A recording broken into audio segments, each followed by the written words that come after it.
alamat ng bagyo. Noong unang panahon, sa isang malayong bayan na napapalibutan ng kabundukan, naninirahan ang isang batang nagngangalang Bagwis. Siya ay kilala sa buong bayan dahil sa kanyang kabaitan at pagiging mapagkalinga sa mga hayop at halaman sa kanilang paligid. Mahal na mahal siya ng mga tao dahil sa kanyang malasakit sa kalikasan. Si Bagwis ay may kakaibang kakayahan. Kaya niyang makipag-usap sa hangin. Sa tuwing umiihip ang hangin, naririnig ni Bagwis ang mga kwento ng kalikasan, ang hinaing ng mga puno at ang mga hiling ng mga hayop.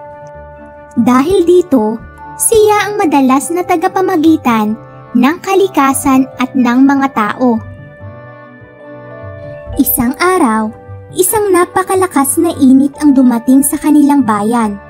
Ang mga halaman ay natuyo, ang mga ilog ay bumabaw, at ang mga hayop ay nanghihina.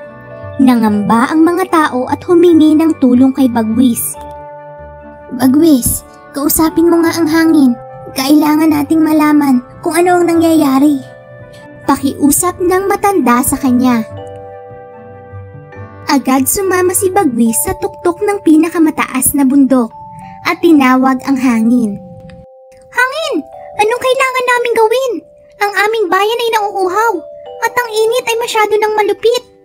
Sumagot ang hangin. Nais ng kalikasan na ikaw, Bagwis, ay magdala ng balanse sa bayan. Ngunit may kapalit. Kailangan mong isakripisyo ang iyong sarili upang muling dumaloy ang ulan. Nag-isip si Bagwis. Mahal niya ang bayan, ang mga halaman at ang mga hayop. Kaya pumayag siya sa kahilingan ng kalikasan. Kung iyon ang kailangan upang iligtas ang lahat, handa ako magsakripisyo. Wika ni Bagwis ng buong tapang. Nang sumapit ang hating gabi, hinipan ng malakas na hangin si Bagwis at tinangay siya patungo sa kalangitan. Sa kanyang pag-akyat, nagdilim ang langit at nagsimulang mag-ipon ang mga ulap. Lumabas ang malalakas na kidlat at narinig ang umaalingaw-ngaw na kulog. Mula kay Bagwis, isinilang ang unang bagyo. Dahil sa bagyo, muling bumuhos ang ulan sa bayan. Ang mga ilog ay muling napuno. Ang mga halaman ay bumalik sa kanilang dating sigla at ang mga hayop ay nabuhay muli. Ang mga tao ay nagpasalamat sa sakripisyo ni Bagwis.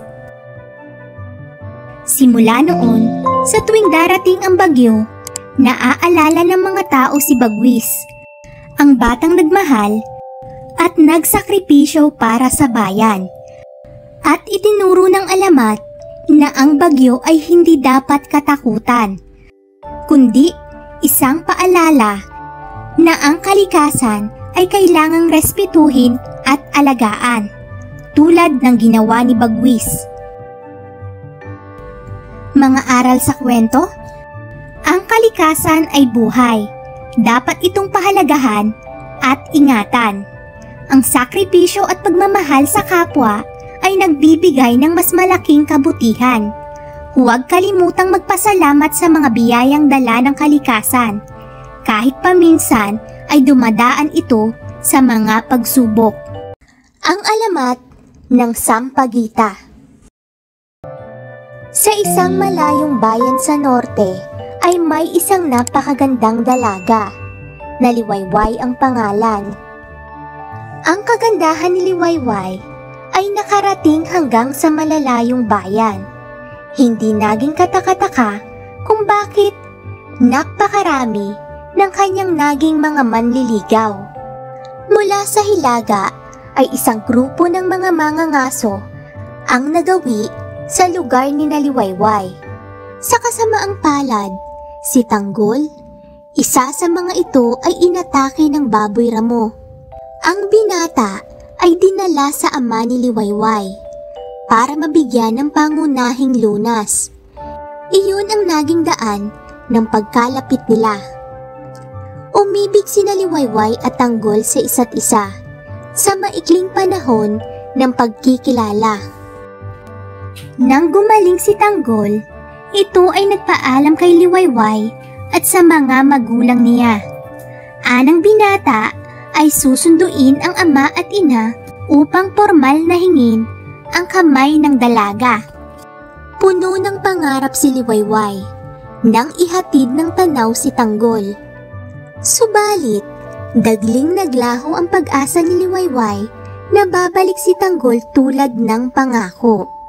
Ilang pagsikat na ng buwan mula nang umalis ito, ngunit ni balita ay wala siyang natanggap. Isang dating manliligaw ang nakaisip siraan si Tanggol.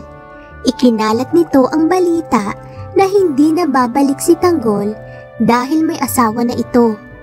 Tinalo ng lungkot, pangungulila, sama ng loob at panibugho ang puso ni Liwayway. Nagkasakit siya. Palibhasa ay sarili lang ang makagagamot sa karamdaman, kung kaya ilang linggo lang ay naglubha ang dalaga at namatay. Bago namatay ay wala siyang nausal kundi ang mga salitang, "Isinusumpa kita." Sumpa kita. Ang salitang "isinusumpa kita" ang tanging naiwan ni Liwayway kay Tanggol. Ilang araw makaraang mailibing si Liwayway ay dumating si Tanggol kasama ang mga magulang. Anito ay hindi agad nakabalik dahil nagkasakit ang ina. Hindi matanggap ng binata na wala na ang babaeng pinakamamahal. Sa sobrang paghihinagpis, araw-araw ay halos madilig ng luha ni Tanggol ang puntod ni Liwayway. Hindi na rin siya bumalik sa sariling bayan upang mabantayan ang puntod ng kasintahan.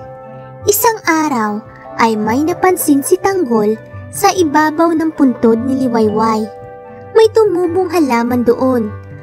Halaman na patuloy na dinilig ng kanyang mga luha. Nang mamulaklak ang halaman ay may samyo iyon na ubod ng bango. Tinawag iyong "sumpa kita."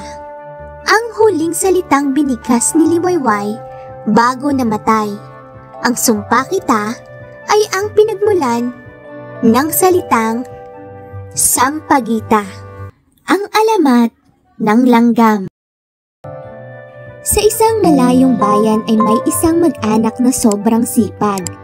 Mula ama hanggang ina at mga anak ay makikitang nagtatrabaho sila pagsikat pa lang ng araw. Marami ang naiinggit sa samahan ng mag-anak dahil lahat ay nagtutulungan. Ang kasipagan ng lahat ng miyembro ang dahilan kung kaya naman kapansin-pansin tuwina ang masagana nilang ani. Sa kabila ng masaganang buhay ay hindi kinakitaan ng pagod ang mag-anak. Habang gumaganda ang kanilang kabuhayan ay lalo silang sumisipag. Sila ang gayahin nyo para umunlad din kayo. Madalas ay payo ng matatanda sa iba. Nagkaroon ng taggutom sa nasabing bayan. Pininsala ng labis na baha ang mga pananim. Karamihan sa mga taga roon ay hindi na nakaipon ng makakain dahil nakontento na lagi silang makapagtatanim.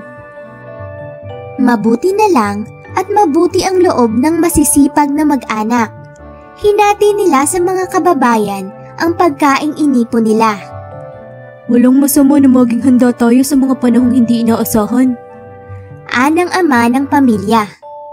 Maging aral sana sa lahat ang pangyayaring ito. Napakayabang mo naman! Wika ng isang lalaki na minasama ang narinig. Nakapagbigay ka lang ng kaunti, ay ang dami mo nang sinasabi. Wala naman akong intensyong masama. Ibig ko lang pare-pareho tayong maging handa sa panahon ng pagsubok. Ang sabihin mo ay mayabang ka dahil kailangan naming umasa sa inyo. Diin ng lalaki. Natigil lamang ang diskusyon nang mamagitan ang isang matanda. Sinabi nito na mas kailangan nila ang magkasundo kaysa ang mag-away. Hindi inakala ng lahat na magbubunga iyon ng trahedya. Nainsulto ang lalaki na dahil makitid ang isip ay binalak gumanti. Isang gabi ay sinunog nito ang bahay ng pamilya na humantong sa kamatayan ng mag-anak. Nagluksa ang buong bayan. Nang hinayang sila, sa pagkawala ng pamilyang, nagbukas sa isip nila sa halaga ng kasipagan. Ilang buwang makaraang mailibing ang mag-anak, 2 matanda ang dumalaw sa nasunog na bahay. Agad ay napansin nila ang isang grupo ng maliliit na insektong namamahay sa isang bahagi ng bakuran. Nakalinya ang mga ito at bawat isa ay may dalang butil na iniipon sa tirahan nila. Nagkatinginan ang 2 matanda. Alam nilang ang mga insektong iyon ay ang masisipag na mag-anak. Tinawag nila itong langgam. Thank you for watching. Please subscribe.